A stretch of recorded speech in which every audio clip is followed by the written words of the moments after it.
One of you kind individuals asked this question, and there's certain levels to it, so I'm going to take it slow. And what I'm going to say to you, I hope, pierces you in a way that it makes you think differently of yourself and why you're asking me this question. I'm going to transcribe it because the conversation is a little bit choppy. I'm not sure if English is your first language, but I am going to rearrange the words so that they make complete sense to myself and those who are listening. How does a strong Scorpio deal with someone who is considering themselves to be kind and humble? How do we tolerate the weaknesses and faults and shortcomings of other individuals? We're going to stop there before I continue with this question. You're asking, how does a strong Scorpio, which I consider myself to be, I am a sun, I am a moon conjunct, I am a stellium, I'm a Venus 8th houser. You're asking myself and other strong Scorpios, how would we deal with someone who considers themselves to be humble? And how do we deal with other people's shortcomings? First of all, we don't have to. We don't have to. There is no law that states that you or I have to tolerate other individuals because they have weaknesses. Now, we all do. We all are flawed individuals, myself included. Just because you are humble in your flaws does not mean that I have to tolerate it, that I have to accept you. Okay? That does not mean that.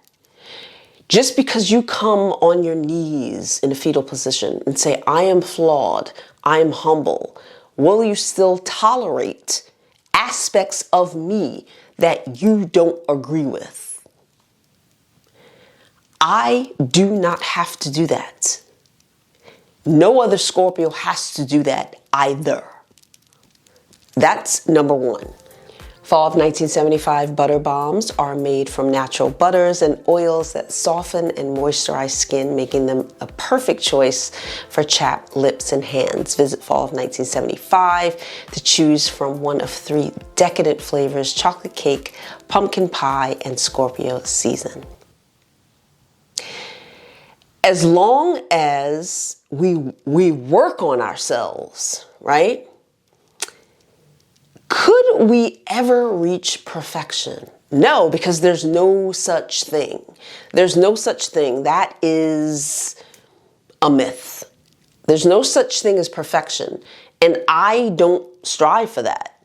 I'm not trying to be the perfect wife, the perfect friend, the perfect daughter, the perfect cousin, the perfect aunt. I'm not trying to be none of those things. In fact, I don't care if you dislike my flaws. I don't care if you dislike the way that I speak.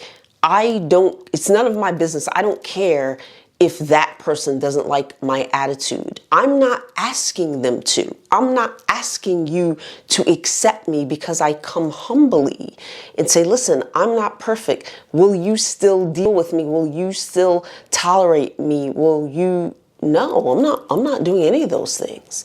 And maybe you are, and I don't know why you feel that that is a position for you.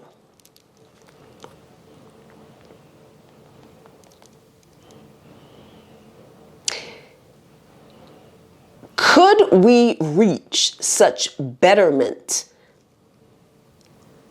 that absolute rejection, disdain, and complete unforgiveness, could we reach such betterment? So your question is,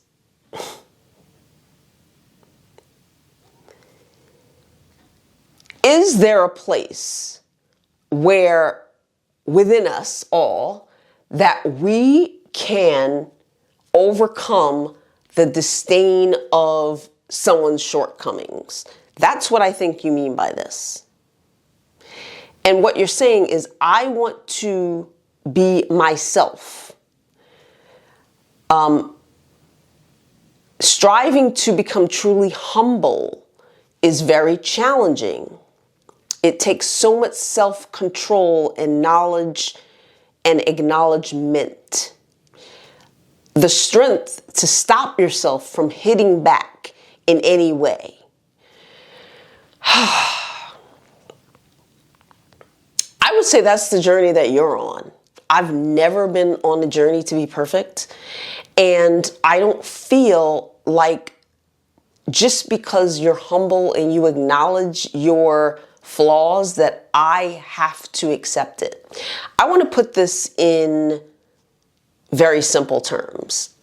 Those of you, many of you have applied or graduated from Ivy League schools. And if you're from the US, you know this. If you're from other countries, I'm sure you have elite schools. In the UK, they have schools like Oxford, right? Just because you apply to the school and you come humbly. Now, you said this is challenging for you. Being humble, I guess, is challenging for a lot of people. I specifically don't like the word humble, and I don't prescribe to the word humble. And I'm gonna talk about that in a minute. But just because you apply to an elite school, let's say you wanted to go to Yale, you wanted to go to Harvard, you wanted to go to Columbia, right? You apply to the school and you say, I come to you humbly. I am doing the best that I can do. My grade point average is a 2.8. I have tried diligently all through grade school, all through high school. I've done every single thing that I can possibly do to the best of my ability. Please, please let me into your elite school. Right? Meanwhile, there are people who effortlessly maybe got 3.8s, 4.0s, and they don't have to beg. They don't have to get in a fetal position and say, listen, I have flaws. This is who I am. This is the best that I can do. They don't have to do that. They can apply to the school. They know that they're at the top % of their class. And they say, listen, let me in or don't let me in. Because I applied to Harvard, I applied to Oxford, I've applied to Princeton, I've applied to all the others, and I know somebody's going to let me in because I am the top %, and I don't need to beg you. The thing about humbling, putting yourself in a fetal position, saying, these are all my flaws, will you please accept me? I don't subscribe to that. And I know it's very challenging for many of you who've been watching me for years. This is one of the most challenging things it is for you to watch me on the other side of the computer or the phone and know that I will never be on my knees. I don't subscribe to it. And for someone else to come to me, which has happened many times in my life, someone to say, I am flawed. I cannot give you what you want. I cannot do that. I know I can't. I don't have the right education. I don't make enough money.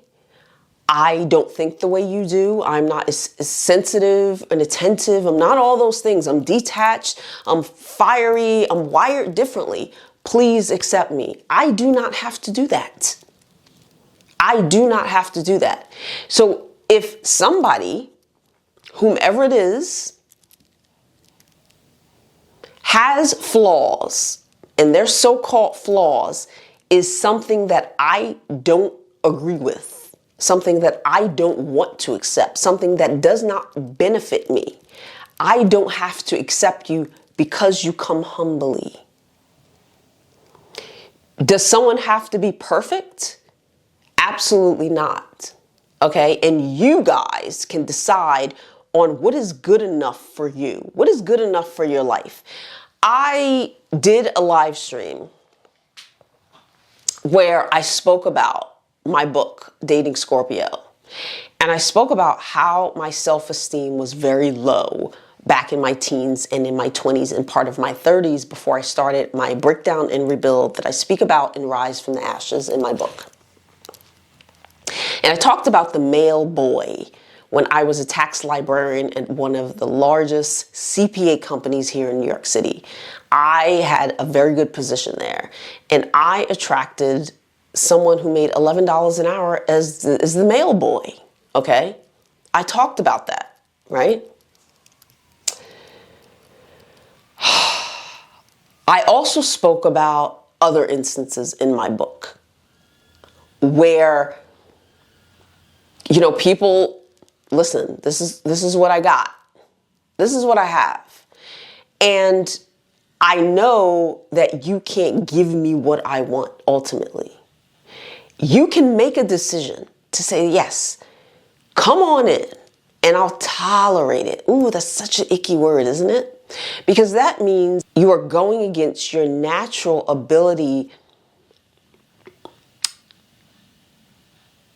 to get your needs met. And you're like, you know what? I don't need to get my needs met. This guy is humble. He makes $11 an hour. He's the freaking mail boy. Sure, I'll tolerate you. I'll tolerate that. What are you telling yourself when you do that? What are you telling your subconscious when you push your needs aside in order to entertain someone who cannot meet your needs because they come to you humbly? Does this person need to be perfect? No, he doesn't. He can't pay the rent, but it's okay. He can't give me what I need. It's okay though. Where does it stop is what I want to know. You have a question for me, I have a question for you. Because you're asking me as a strong Scorpio who has boundaries, who has self-love, who took years, over a decade, to develop this level of self-respect and can just walk away from anyone at any time, regardless of whether they're in a fetal position and they're humble or not. You're asking me, is there a point in time where I can accept them, where it's okay to tolerate certain things of other people? Maybe for you, that's where you are. Maybe that's where you are. Maybe that's where you've always been. Maybe there are instances where individuals come to you and they say, I'm flawed. I'm never going to be attentive. I'm never going to be the person that you want. I'm never going to behave in the way that you want me to. Will you accept me? And maybe you will, based on how you feel about yourself. That's always the basis. It's always the marker. How do I feel? Do I walk away and say, ooh, you make $11? And we talked about my self-esteem in that book. We talked about it in all the stories in Dating Scorpio. That's why I wrote it for you, so you can get it. A lot of people don't get it. They think it's just, these are like funny stories. Or they think I'm talking disrespectfully about other zodiac signs. My books are about me, okay? They're about me, and they're also about you. Things that you don't even recognize in yourself. Now, listen to the tone of this commentary. Listen to this. How does a strong Scorpio, listen to your language. How do we deal with humble individuals who have weaknesses and faults and shortcomings? How do I deal with them? If I don't have to deal with them, I will not. If I don't have to, why would I choose to? Why would you choose to deal with people who have shortcomings? They that means that they can't rise to your needs. Is there a reason that you have to deal with them? Let me know in the comments. I don't. If I don't have to. Now, here's the thing. Relationships are nothing but decisions. You can decide how you want to respond or entertain someone else. Maybe you met someone and you know yourself so well. You know that you are a sensitive being and you need someone super attentive who's going to respond to you in a very sensitive manner. But you meet a fire sign who is masculine, who is domineering, who is probably not going to give you the nurturing like a water sign would. Probably they're incapable. It's not their natural nature to respond in that way. And maybe you say, wow, I really need a nurturing person. But I found someone who's rash, who's impatient. But at this stage in my life, you know what? I really need X, Y, and Z. And they happen to have X, Y, and Z. Maybe you will forego your need to be nurtured for that. And that is a choice. My point is, what you will tolerate is going to be different than someone else's. Sometimes a shortcoming could be somebody being very unattractive. Sometimes a shortcoming could be somebody is just insensitive. A shortcoming could be someone is impatient. There are so many definitions of what a shortcoming could be for each individual. You can decide what is more important to you. Somebody is unattractive. Somebody is not attentive. However, they take care of you financially. Maybe your decision is to accept them. And they tell you, listen, I am not a nurturing person. I will never sit there and listen to you crying. Like, I can't do it. That is not my personality. That is not what I do. I come to you humbly. I make $500,000 a year. I can take care of you, though. I can buy you a house. I can support you. You don't have to work. But I cannot give you these things. I cannot do it. You can decide whether that is something you want to entertain or not. We do it all the time. Your friends aren't perfect. You hang out with people you can't stand some of the time. This girl talks too much. This one gets on my nerves. You do it all the time. You make choices. You make subconscious choices. And you make them based on how you feel about yourself. Your self-esteem is your marker. It is. Many of us, we choose people, and they have what we call flaws, and we tolerate that because we're getting something else that is more important. Okay, I'll deal with her talking too much, but she always shows up in this way and that way, so I can kind of ignore her when she's running off at the mouth. Look at marriages. You think everyone loves their spouse? Everyone has a good-looking, in-shape spouse who is nurturing, who fills up their cup 100%? Most likely not. Okay? We are ignoring a lot of things in a lot of different relationships.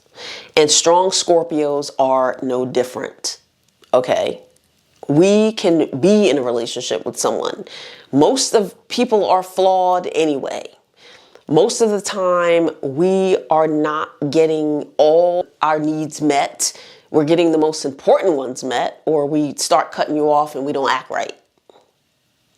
Or it could be a temporary situation. Okay, I will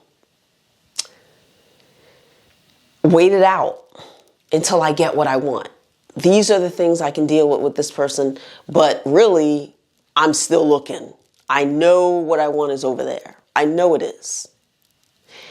Everything depends on how you feel and what you are willing to accept. Harvard doesn't give a damn if you come to them humbly and say the best I can do is a 2.5. Guess what? Somebody else is getting a 4.0. So do you want to deal with those people? I don't have to. While you humbly have all these flaws, someone else is better suited for me. Maybe they only have one flaw. Maybe they're just unattractive. Maybe they're just unattractive, but they are sensitive to my feelings. They are nurturing. They are super attentive. They are financially stable. They are emotionally stable. Who do you think I'm going to choose? The 2.5 or the 4.0? The same way as all the top schools, the top companies. Listen, I want you guys to test this out. I want you to apply to the company of your dreams. And I want you to say humbly in your cover letter, I come to you with humble and grace. I am doing the best I can. I am a flawed person.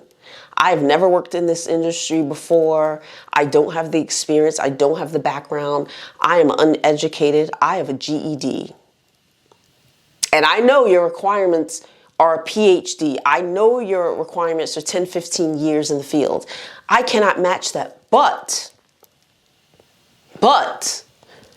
I am willing, with all of the things that I lack, to do the best that I can. I want you to tell me which one of you get hired. And I mean this, put it in the comments. I want you to say that in your cover letter, like how people come to you. I am flawed, honey. I am overweight. I'm unattractive. And I am rash. I am fiery. And I know I can't give you a lot of what you want, but I am humble. Am I supposed to accept that just because it comes in that package? The way you packaged this comment was, how would a strong Scorpio? Listen, strong Scorpios, I'm not saying we're perfect either, but we choose the best we can based on how we feel about ourselves. And listen, if you are a person who accepts those individuals, or you're coming humbly in a fetal position to someone, there's always other people who are up to par. And I want you to think about that. Just because you don't have everything, somebody else might. There might be somebody with the almost perfect package. And that Scorpio may be willing to ignore whatever that little fault is. Maybe they're always late. Maybe they're always late. They always show up late. Maybe they're like, who cares? I don't care about people being late. They got everything else I want. Everything else I want. I don't care about lateness. Show up, just show up. That's one of my things too, I remember. I don't care if you're late. That's not a pet peeve of mine. Oh my gosh, they're late. I don't give a shit. Show up. Now, if you didn't show up at all, we got a problem. But honey, show up and I'm late. Don't come in acting stupid. Know what you're doing. Just come in, honey. Just come in. I don't care. I'll never scold somebody for being late. I literally couldn't care less. That's not one of my things. It may be one of yours. So they come humbly to me. I'm always going to be late, or I may be late. I just, I don't care.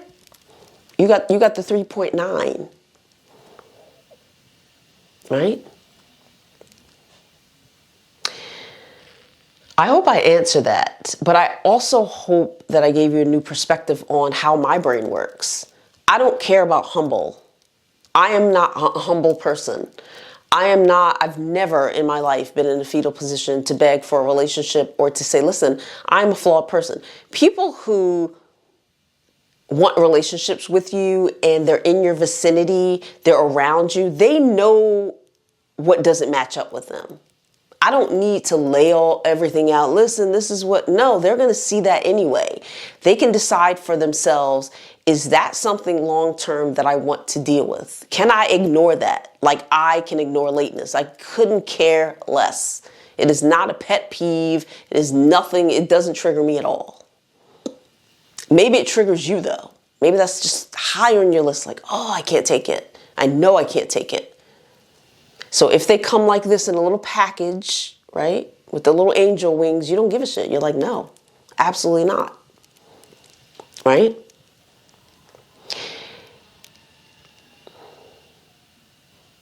I hope I got there for you. I hope I got there for all of you.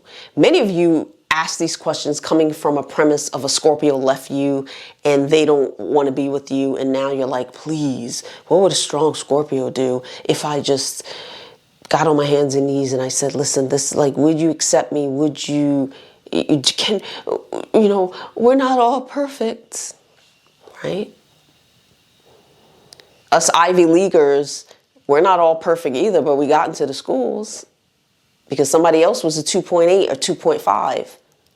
They weren't up to the standards, okay? There are people who are up to the standards more than you are. And professing your imperfections, like no one cares about that, okay? Do the best you can in life and attract a person who is right for you instead of reaching over there saying, please, go to the community college. Maybe Oxford is not right for you.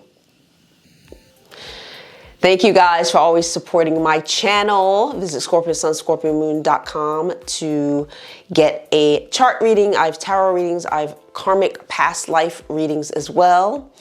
You can also book one of my courses, Becoming Fabulous. Learn how to forgive yourself and become the best version that you can be so that you can attract all the amazing things in your life. We talk about that in that specific course. Fall of 1975 is my amazing new lip balm brand, and my products are made from all natural oils and butters. You're absolutely going to love them. They're decadent, they are moisturizing, and you'll never want a cheap chapstick ever again. I'll see you at fall of 1975, and I'll see you guys soon. Mwah.